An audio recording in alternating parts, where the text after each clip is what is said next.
Welcome back to the HGC Finals at BlizzCon. Currently, we are 1-all in the semifinal between Team Dignitas and Miracle. In Game 1, Miracle was able to stop Dignitas' aggression with the Kerrigan, but it was not to be had with the Genji and a Tracer. Yeah, definitely not. That setup destroyed them absolutely. And not getting a single kill on that map pretty much showed how strong Dignitas performed here. Any thoughts as to where we might be going next, Trick? Ooh, a couple of options. I think we all would love to see a Towers of Doom. Obviously, one of our favorite battlegrounds to watch, especially when Dignitas is on it. But we could be seeing anything like a European special. 2-man Spider Queen could be great too. Any thoughts as to what Miracle might be feeling here as far as a map or first pick?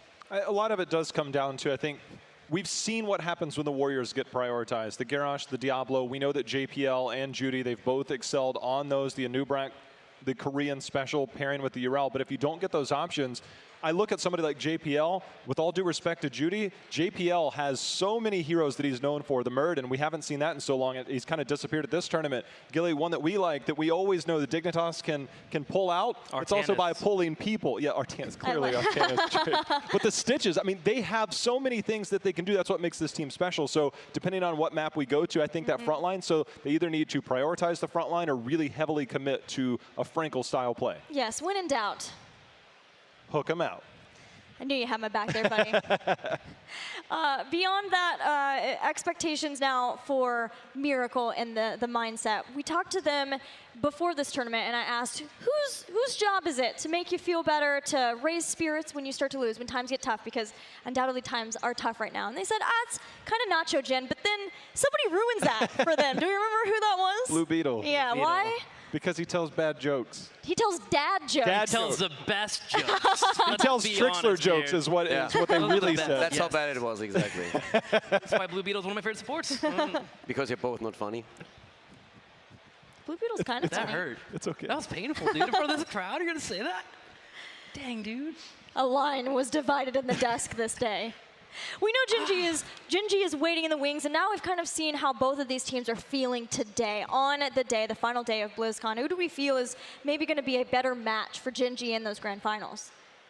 Oh, I mean, like, I definitely want to see them going up against Dignitas. 100%. I want the repeat from the mid-season Brawl Grand Final. I feel like most people, at least from the Western scene, want that rematch. But again, Miracle deserves to be in the semis. They already have shown that they can take down Dignitas. So I wouldn't call it too soon yet. Exceptional play on game map number 2, but that series is not over. Well, I have to break it to everybody now that Trixler was awful and checked and knew what map we were going to beforehand. Trixler! Oh, it's like, gotta sell him out. What do you want from me? It's right in front of my screen. How did you know? How did you know? The European favorite, I mean, you called it. What do you want me to say, Praxis?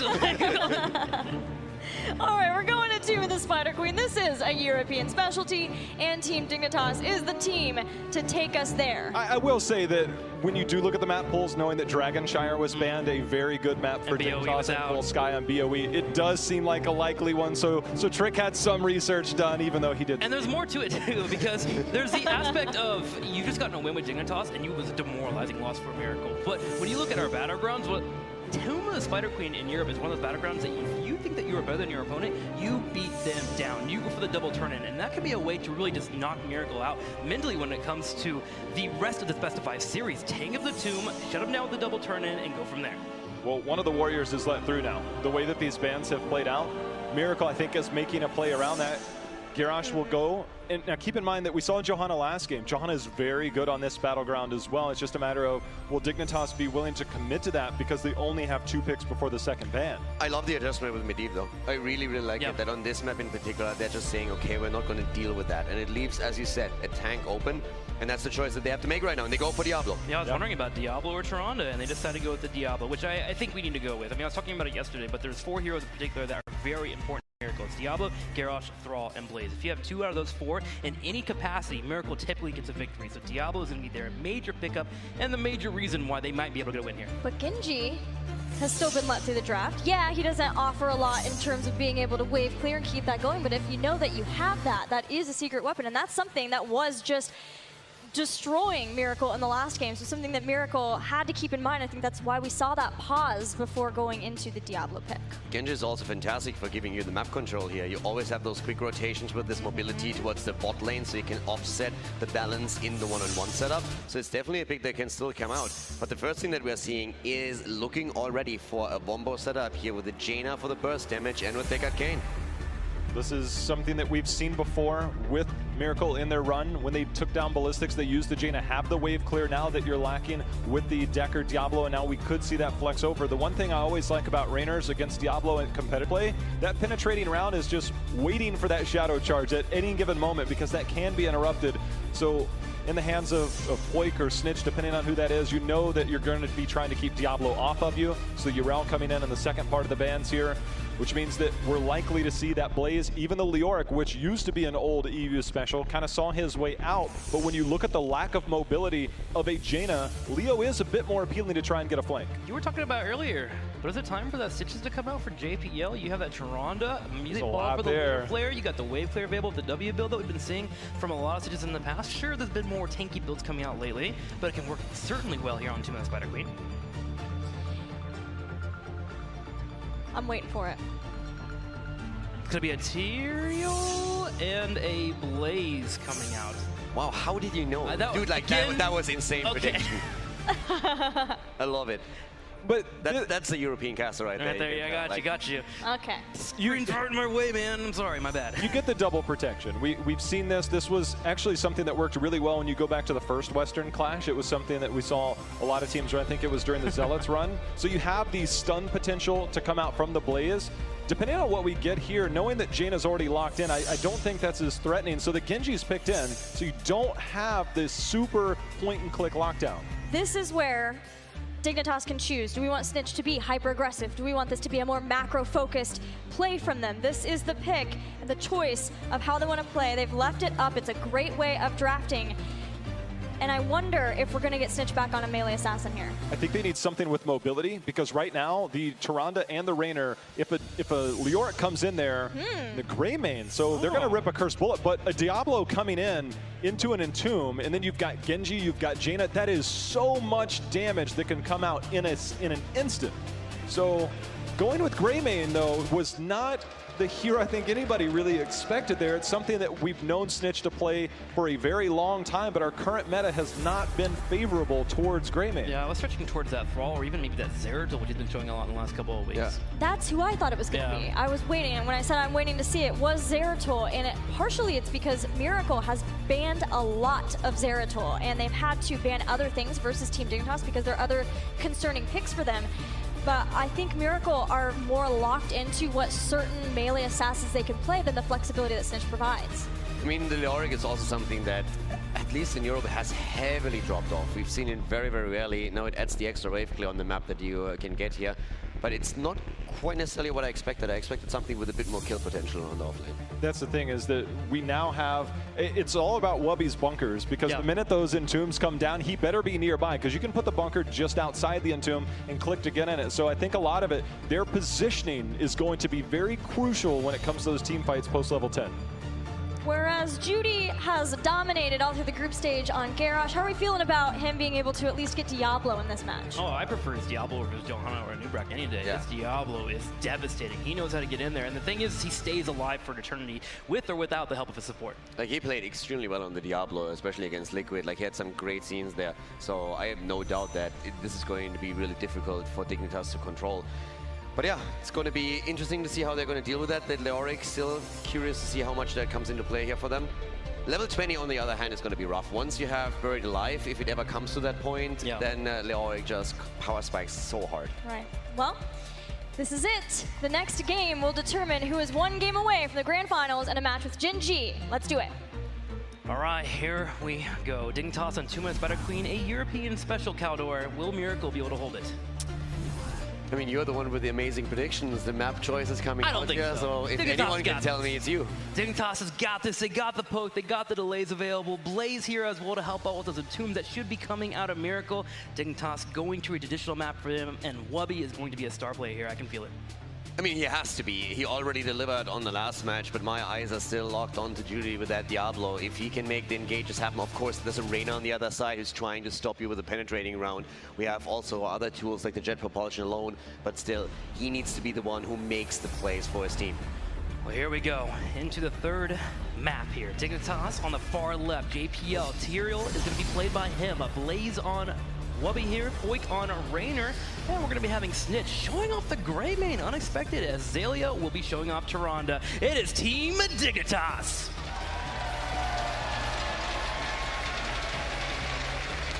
It's game number 3, and to the right side of the map in the red, we have Genji, played by a Sniper.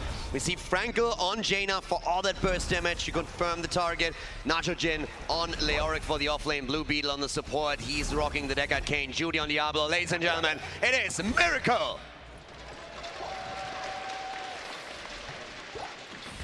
As mentioned in the draft, a lot of protection here for Dignitas between the Blaze and Tyrael. But if there is any misrotation for Dignitas, Miracle with that Entomb should be able to kill. But hang on, Dick coming out firing once again as they jump straight on top of Judy. Judy backing up straight to the potions, not going to take some damage too, but Dignitas, man, they are loving these early game team fights. They definitely do, and that was already a big win for them. And oh, they continue the fight even more, trying to go for Sniper here. So far, it looks like he might be able to get away, but hold that thought. He goes down, Genji dead, and Dignitas with the first blood in game number 3. You do not typically get a pick on a Genji in the early game, but that Swift Strike being used, and Wubby able to idolize it, move in, and get the full engage. Allows for Dignitas to get that pick up. Now we're going to go straight into the wave clear here, which if you look at it, Miracle has great wave clear when you look at Frankel in particular on that Jaina, and this is actually a star hero for him. So watch for him around level 10 in particular to be destructive against Dignitas. It was still a pretty big setback that they took so much damage in the early game, because a lot of the players outside of Genji had to just move back and tap at the fountain, so that's already not an option any longer for them, for the time being at least. But I'm still looking towards how much Diablo is going to impact this game. We're going to wait for him to get a couple of stacks together on his soul so that he is a lot more hit point heavy. And then we'll probably have a bit of a tougher time for Dignitas to really get the kills. It's really Greymane who then has to deliver later on. Early bruiser camp here from Miracle, getting the offensive play, but Dignitas realizing that there was not a rotation on the map, is going to guess their opponents were on top of that camp, but Tyrande may have scouted out as well. So they grabbed their camp and should have the defensive capability for this, meeting up with the spell camp right at their turret. So he should be able to handle that and also deal with Miracle, who typically goes for a drop-off when you go for that first initial push of the bruiser camp. In talents, you can now also see a few of the differences that we highlighted earlier. With now Austin's renewal on Leoric is taken on level 1 for Miracle. When Dignitas were running Leoric on Infernal Shrines, they went into the Consume Vitality. Now, a lot of that had to do with the cooldown reduction that you really want to activate throughout the entire Shrine phase, but it shows again that especially Korean teams are very dominant when it comes to that Austin's renewal to give them value. Camp in favor Dignitas here in the middle. Judy goes in for a flip, trying to get close to the turret. It's not quite there, but at least in range here for Nacho Jin to help out with that wave clear. That Neil Peasant to level 4, helping destroy that lane here in the middle. 19 gems have been dropped off by Dignitas, building towards that first turn-in that we typically see from them. They have a lot of interrupt potential here too through Tyrande alone. Just sending the Owls and the Luna Fair through can help you to make sure that your opponent doesn't turn in. Now granted, there's also a couple of tools for Miracle. We're talking about Deckard Cain, you have Genji available, and also to an extent Jaina, depending on how far you're willing to go and how much you're going to risk there.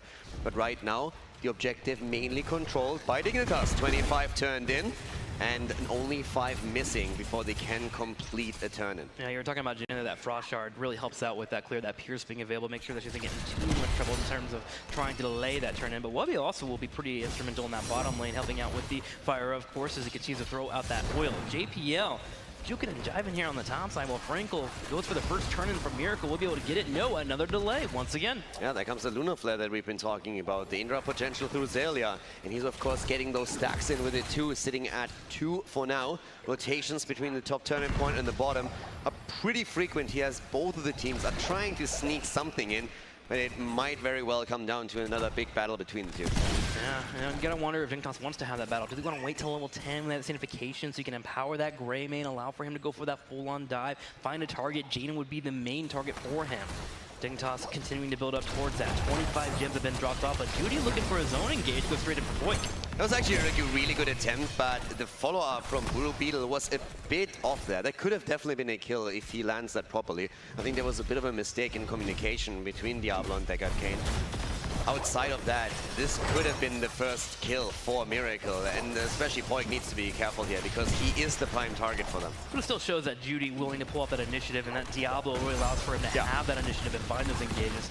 He'll definitely have more opportunities to find those picks. Especially now that he has a couple of souls available. He's already sitting at 77, so that hit point pool is allowing him to make these plays without exposing himself too much.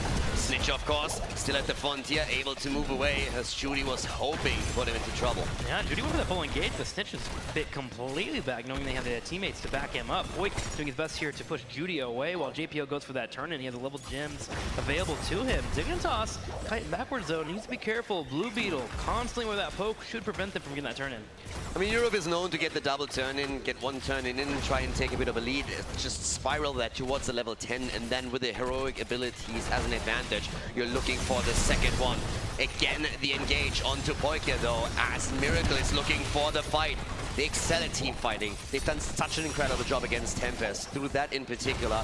And of course, they're going to be the aggressive team in this match. One of the reasons why Diablo is so strong on this battleground, Judy already finishing that Soulstone quest, having all 100, so that full tank capacity, being able to make sure that he has that region available for him. And that really allows for him to keep up his aggressive play that he keeps pulling off. Now in the bottom lane, we constantly have these two continuing to fight back and forth, and they have a hefty amount of gens on the Nocturne Gen, sitting on 32. Level 7 for Leoric also, no hopelessness for him. Instead, we're having the drain momentum here. So the added movement speed that you get through that. And once again, that mobility can really help you on the map here, especially in those team fights to launch onto these targets. Here comes Judy once more onto Zelia. Gets a bit of damage in, but the turnaround attempt as we're seeing Greymane engage. Judy just does not care. He will dive time and time again. He knows he has Decker to back him up. He was looking for an engage near a turret of Dignitas. Say there was somebody that was able to drop some CC there. He may have taken some shots and maybe fallen victim, but he doesn't mind. Snitch, however, in trouble. Kiting away, a sniper punishes. Yeah, he really brought the pain there. Genji did so well. Sniper following that up and already thinking about going even a bit deeper, but that would have baited him too much. 9 on both sides, both waking for the heroic abilities here. Judy. And again, the attack towards Poik. Poik was putting some damage on Sniper. He did get him to back up. Judy comes in and gets a snap, but the turn-in actually happening here for Miracle. Leoric zoning out Whoopi at the bot lane, and then we saw the turn being completed here. So Miracle is going to try and build up a bit of momentum. It's actually a bit of a dangerous situation for Dignitas. They themselves are close to 10. But if Miracle gets that quickly enough, they could even try and dive behind it. Looks very likely that both are going to get their heroics at the same time, but there's a small chance for Miracle to make maybe a play. Yeah, you certainly have to watch out for that Entombment be coming out. If they try to get them even over the wall, that could pick up. And then, of course, Judy is showing a hefty amount of aggression. He's willing to dive. He's Dignitas is going to play it safe here, sit behind the turrets, and make sure to clear this up. They'll hit 10 just in time to have this defense. And now, of course, the question, how much is Miracle going to get out of this? Some pressure at the bot lane, but most of their aggression is focused onto the middle of the map, where we're seeing the turrets being destroyed, the fountain about to go down. Can they take the fort, though? That's the question. That curse bullet online for Greymane, hoping to blow up Diablo. He's been pretty aggressive. You can make sure you can follow up straight to that curse bullet, see if you can get that kill.